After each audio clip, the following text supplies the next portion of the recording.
लिखोगे उपरोक्त दोहा या उपरोक्त साखी हमारी हिंदी के पाठ्य पुस्तक पाठ 9 कबीर की साखियों से ली गई है।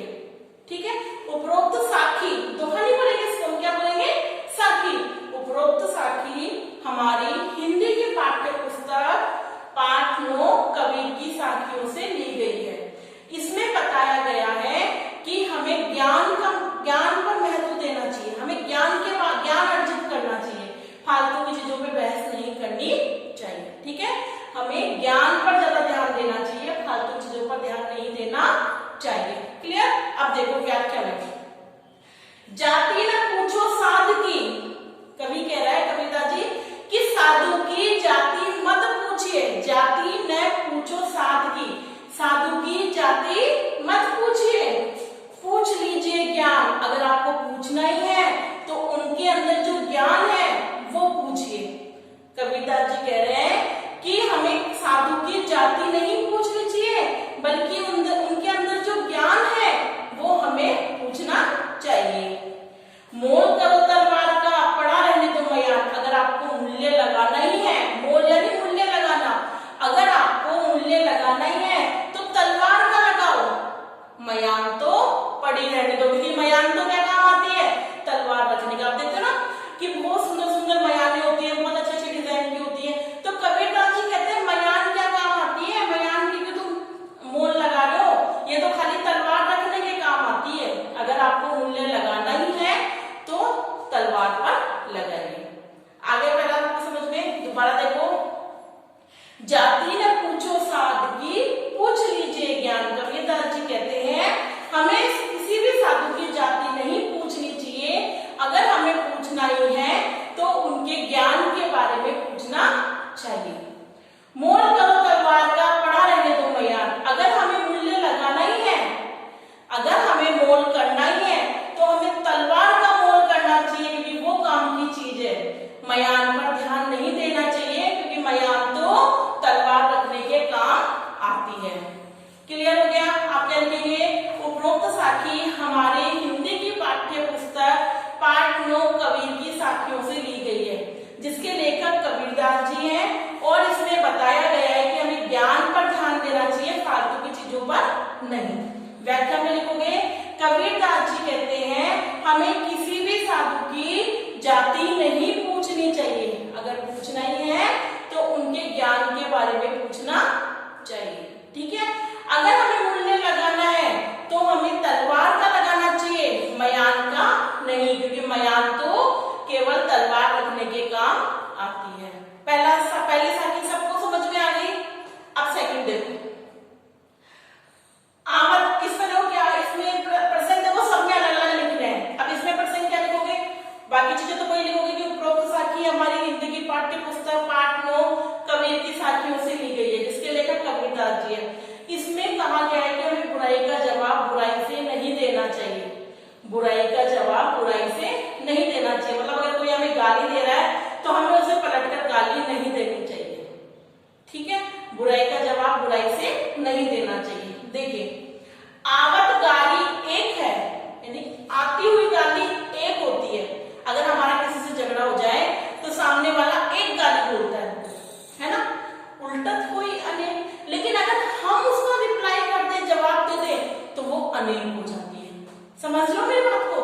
कबीरदास जी कह रहे हैं कि आती हुई गाली तो एक होती है, लेकिन अगर हमने उसका जवाब दे दिया तो वो अनेक हो जाती है। क्लियर? वह कह कभी नहीं उलटी है वही एक की एक। कबीरदास जी कहते हैं कि कभी भी हमें बुराई का पलटकर जवाब नहीं देना चाहिए, तो वो एक की एक ही रह जाती है। जैसे किसी ने गाली दी, कुत्ता बोल दिया, है ना, अब आप सोचो, मन में सोच लो ऐसे बोल रहा है, ध्यान ही मत दो, चल दो, तो वो वही खत्म हो गई, बात हो गई। और आपने अगर अपने लिए गाली से पलट के 2 बोली तो वो 4 बोलेगा, फिर आपने 4 बोली वो 8 बोलेगा, यानी आती हुई गाली बस एक थी, लेकिन उसका जवाब देने पर वो अनेक हो गई। इसलिए हमें कभी भी बुराई का जवाब नहीं देना चाहिए। ठीक है, पलटकर किसी भी बुराई का जवाब नहीं देना चाहिए। आगे मेरी बात समझ में? अब है थर्ड वाले में, आप प्रसंग में लिखोगे कि इसमें बताया गया है कि हमें भगवान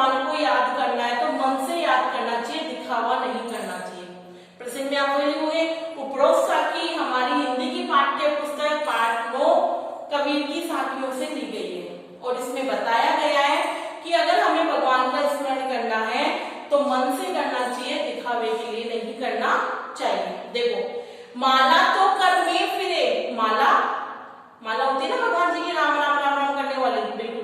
कर का मतलब क्या होता है? हाथ। माला तो कर में फिरे यानी माला तो हाथ में फिरती है, जीभी फिरे मुख माही, और हम मुंह से क्या बोलते हैं? राम राम राम राम राम राम राम, यानी जीभ भी मुख के अंदर फिरती रहती है।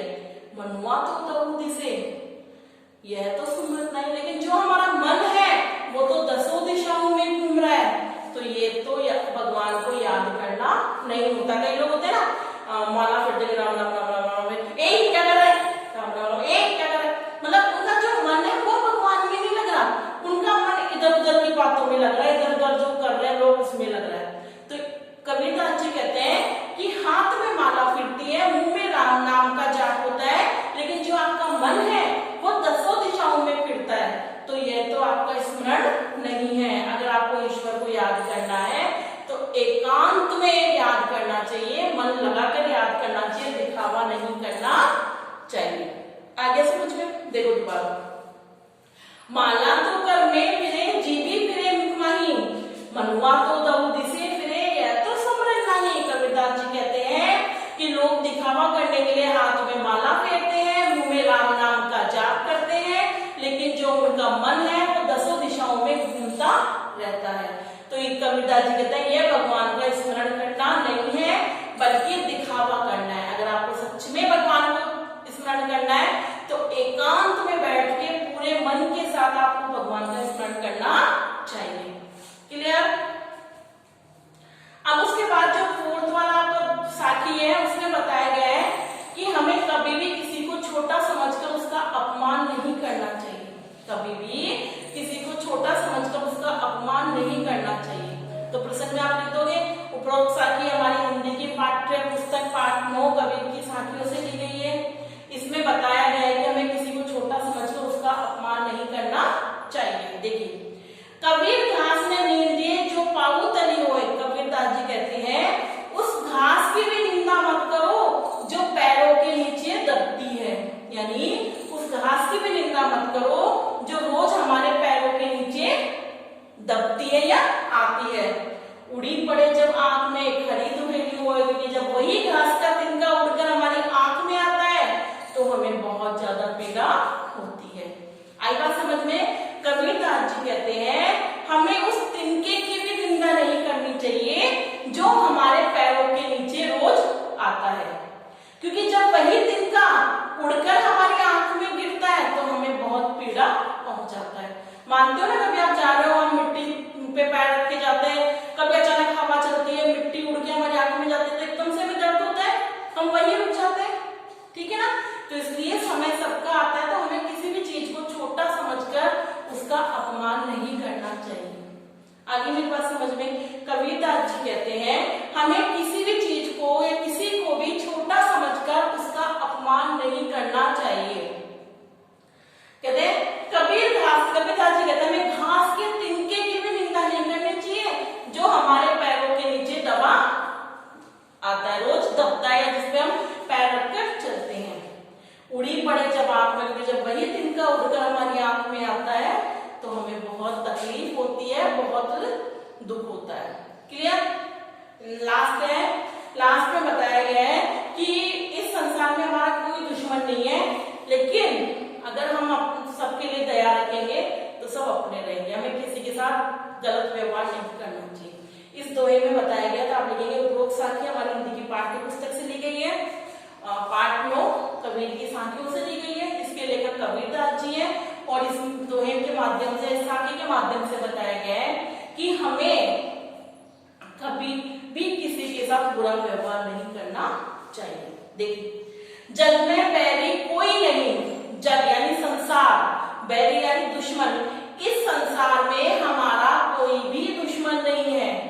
जग में बैरी कोई नहीं, जग यानी संसार, बैरी यानी दुश्मन, कोई नहीं यानी कोई नहीं, इस संसार में हमारा दुश्मन कोई भी नहीं है।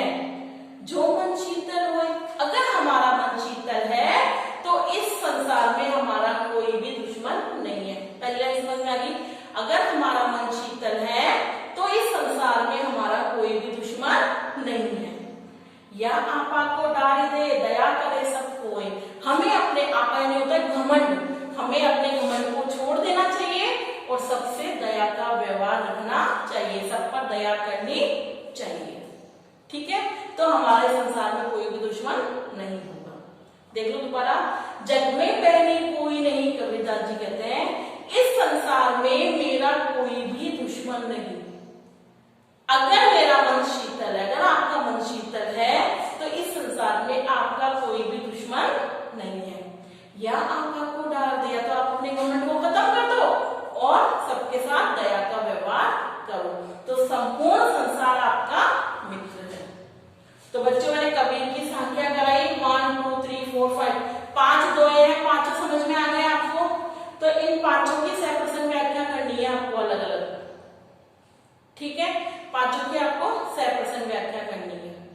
आगे मेरी बात समझ में नहीं आता है तो मुझसे पूछ लेना, मैसेज कर देना।